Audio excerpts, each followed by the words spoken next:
Welcome all. This is me, Vidhya Lakshmi P.N, working as a nursing lecturer in ES College of Nursing, and I'm specialized in pediatric nursing. So today's topic is about refractive errors in children. So refractive errors in children, in the sense they have abnormalities related to the eyes. So whether it can be either abnormalities in retina or due to certain causative factors like increased screen time. So these all will cause the refractive errors in the children. So in that cases, when you compare from the ancient times to now, you can see even children from the first standard or even from the kindergarten itself, they are wearing the specialized glasses. So we have to consider it as an emergency, and we have to see to it that the babies use the screen time in a very less amount with having some 20-20-20 rule. So we will see what is mean by 20-20-20 rule in the future PPTs. So let's get started into the video. So you can see this in this image. This is a Snellen chart. So on my left side, the Snellen chart is very clear, right? So on my right side, you can see there is a blurring of this Snellen chart. So you can differentiate between the normal eyesight and the babies or the children's with the refractive errors. They can see the Snellen chart only having this blurred image. So this is, we are going to see in detail about what is refractive errors, what are the types of refractive errors, and what are the causes, diagnosis, and how you can manage the refractive errors. So you can see in this image, the image is very blurred, and they have some normal vision with the combination of blurring of this vision. So we'll see how the baby sees the image like this. So what are the main causes of visualizing the image like this? So first is introduction. When the eye fails to perfectly focus a light beam from an element onto the retinal surface, so refractive error occurs. So you consider there is a light, that light falls on the retina. The retina has to project the normal vision, so like a camera. So what happens when there is abnormalities related to the retina, there the refractive error occurs. Next is the individual's perception of the resultant image is fuzzy. So when there is abnormalities in the retina, when the light falls on retina, when a baby visualize any image, the image, how it look like is, they will look like fuzzy, and the refraction error is required to see it correctly. So if the baby is not able to see any image correctly, so when we are focusing on the baby's eyesight, we have to correct it properly in a early stage itself. So hypermetropia or hyperopia, sometimes known as long or farsightedness, presbyopia, and vision is important for the development since it allows them to interact with their surroundings. So eye is a very sensitive organ. So since through the eye only the baby is going to visualize the entire world, how the beautiful world is. So if the baby is having the abnormalities in that particular eye, how the environment of the eye baby will be, and how the baby will visualize the beautiful environment. So only we have to correct this refractive errors at a early stage itself, so that the baby will not have any abnormalities in the future terms. So here in refractive errors, we have nearsightedness, farsightedness, presbyopia, and astigmatism. So we'll see one by one in detail.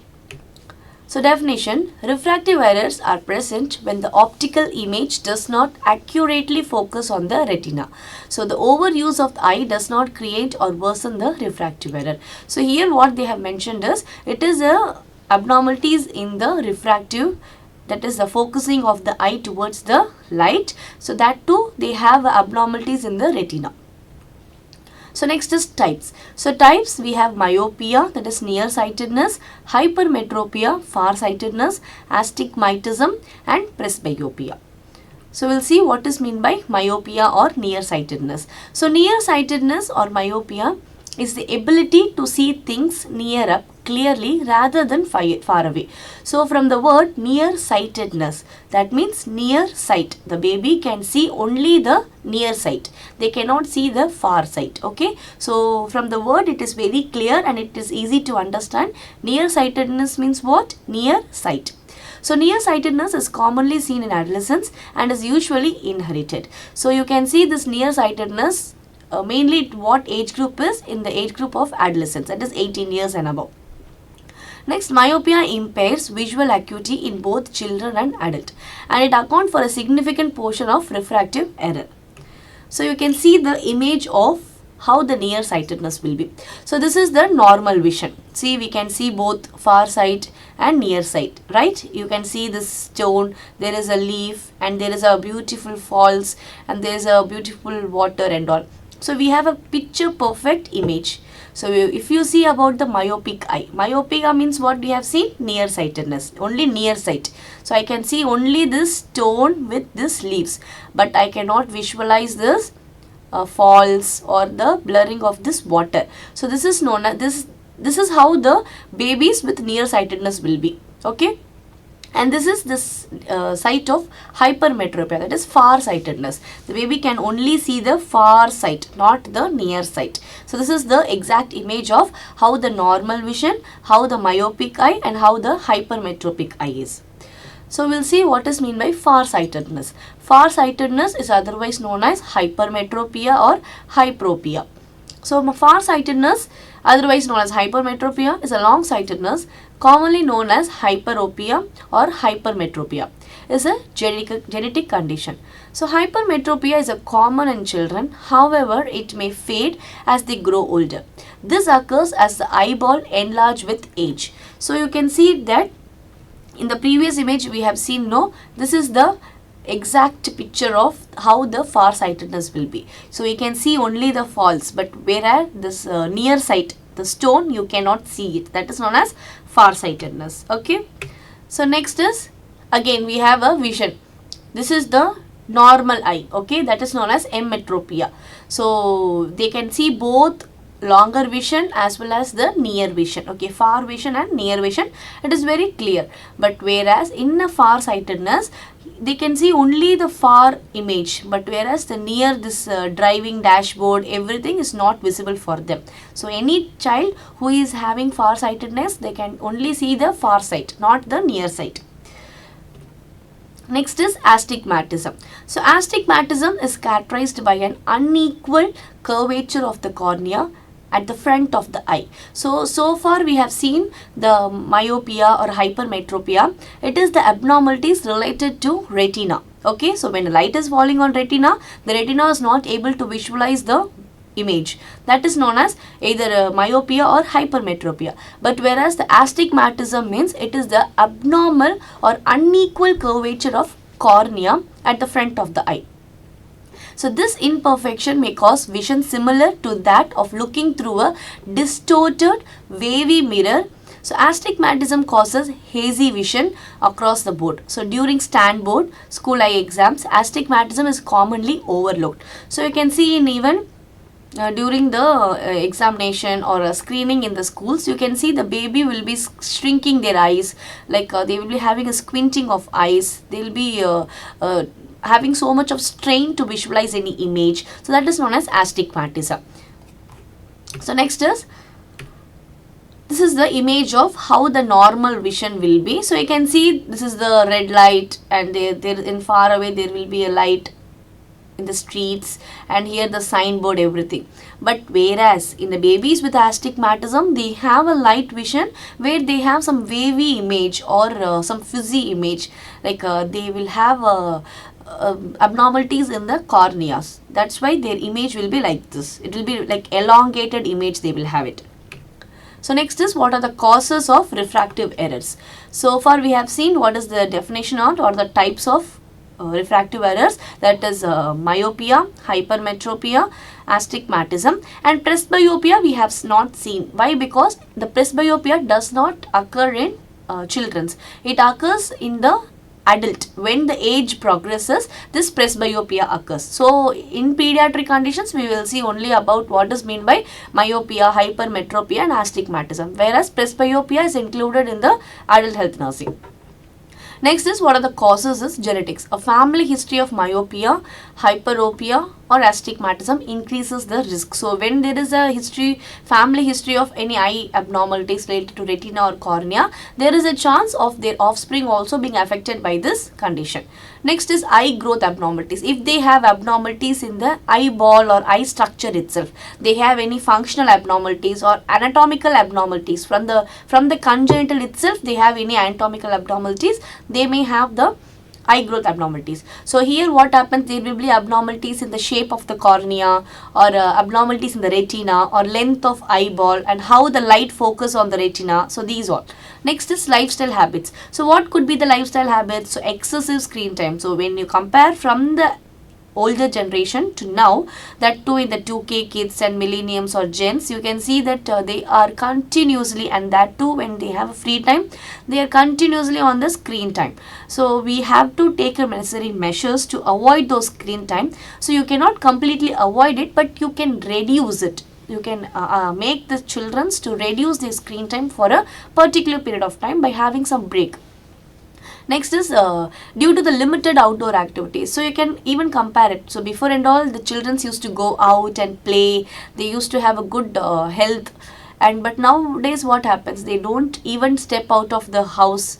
They're continuously seeing only the images, TVs and mobile phones. So this all lifestyle modifications risks increases the incidence of this myopia or hypermetropia, in common term refractive errors. Next is causes. The eyeball range could cause refractive error, where the total eyeball may either grow very too long or too short. Next is complications of cornea. That is clear outer layer of eye. They have some complications related to cornea or retina. Next is lens deterioration. So these all are the causes of refractive errors in children. So next is signs and symptoms. You can see that the most common symptom is blurry vision. So far we have seen various images, no? So they will have not a picture perfect image. They have some blurred vision. So sometimes double vision. So a single image will be visualized in double form. Next is fuzzy vision, haze or halo, and bright lighting. Next is squinting. So in order to visualize an image, they will shrink their eyeball, they will shrink their cornea, or they will shrink their eyelid, and they will have so much of strain in visualizing any image. That is known as squinting. Next is due to this straining, this eyeball or cornea or eyelid, what happens? They will have a headache. Next is signs and symptoms continued. Eye pain. So due to this overstraining of the eyes, they have the aching of eyes and difficulty in concentrating when reading or watching even a screen time. Just a few seconds, they cannot watch it continuously. So these all are the symptoms of refractive errors. Next is diagnostic evaluation. So first and foremost is screening. So when we are having the pediatric population in our home, our main, as a caregiver and as a nurses, we have to educate the caregivers. The main and essential assessment we have to do is first is eye and second is dental. So first we have to go and go for the screening of the any eye abnormalities is there. So by the signs and symptoms itself, we can identify the baby is having any abnormalities related to eye, like squinting of eyes, frequent headache, or shrinking of eyes to visualize any image, like that. Next is eye examinations. So even the screening and eye examination is being performed in the schools and the hospitals, and even the tertiary care hospitals, they are performing this. Next is visual acuity test. So like reading letters on a chart to measure clarity. So when during the start of this video, we have seen on Snellen chart, right? So that is a visual acuity test. We will ask the children to read those letters and measure how the clarity is. Next is refraction test. So it is done using a phoropter to determine the correct prescription. So what power we have to give for the child. Next is retinoscopy. So we have seen the refractive errors, the myopia or hypermetropia. There is abnormalities related to the visualization of the image, that is due to the abnormalities in retina. So we have to see how the retina is. So to visualize the retina and to visualize the reflex of retina, we have to do the retinoscopy. Next is treatment. So mostly we don't go for the surgical management. So if we are doing the early diagnosis and early treatment, we can go with only the prescription glasses. So when we are performing the visual acuity test, or we are identifying any early signs and symptoms, we can go and approach the physician and we can have the prescription glasses. So next is contact lenses. So for example, anyone who is being engaged in sports or swimmings, so over glasses they can go for the contact lenses. So wearing the specs during the sports time and all, it will be difficult for them to manage it. So in that cases they can go for the contact lenses. Next comes a vision therapy. So this vision therapy is only going to affect with the accommodative issues like far vision and near vision. Next is myopia control treatment. So again, we can go with specialized glasses, contact lenses, or atropine eye drops. These all will help to reduce the progression of the myopia in children. So they will reduce the progression, or the disease going into the complication state can be reduced for both myopia and hypermetropia. So these all are the treatment of the myopia or refractive errors in common term. So what are the refractive terms we have seen till now? Nearsightedness, farsightedness. Next comes your astigmatism and presbyopia. So when we consider about the pediatric population, we will not see about presbyopia, because presbyopia occurs due to the old age. So when there is a progression of age, there will be a causation of this presbyopia. So next is prevention. So prevention is better than cure. So before occurrence of any abnormalities, we have to go for any preventive managements, whether it is a primordial prevention or primary prevention. So we have to ensure the regular eye checkup from an early age itself. So when a baby is having any abnormalities, it is not that only when they have some signs and symptoms you have to go to physician and check for the eye checkup. Even they can have the regular eye checkup so that early diagnosis can be done. Next is encourage the outdoor activities for at least 2 hours a day. So we can cut down the screen time by encouraging the child to go and play in the playgrounds or have some outdoor activities for at least 2 hours a day. So maintain a balanced diet rich in vitamin A, vitamin C and vitamin E for eye health. So next is follow the 20-20 rule. So from the beginning of this video I have said what is meant by 20-20-20 rule. So it means that we cannot completely cut down the screen time for the children. So due to you can see it like they have a improvement of the technologies, and they too wanted to indulge themselves in this evolving evolution, like having some knowledge on this technology. So we cannot completely reduce or prevent it, but we can reduce the screen time by following this 20-20-20 rule. That is every 20 minutes of screen time. So when a baby is continuously watching for 20 minutes, so at every 20th minute we have to take a 20-second break. Okay, so continuously 1 hour and all we should not see it. So every 20 minutes there should be a break, that too for 20 seconds, by looking 20 feet away. So since the baby is watching the cell phone very near to their eyes, right? So to have some relaxation, every 20 minutes there should be a 20-second break. The baby has to see the far objects or far things.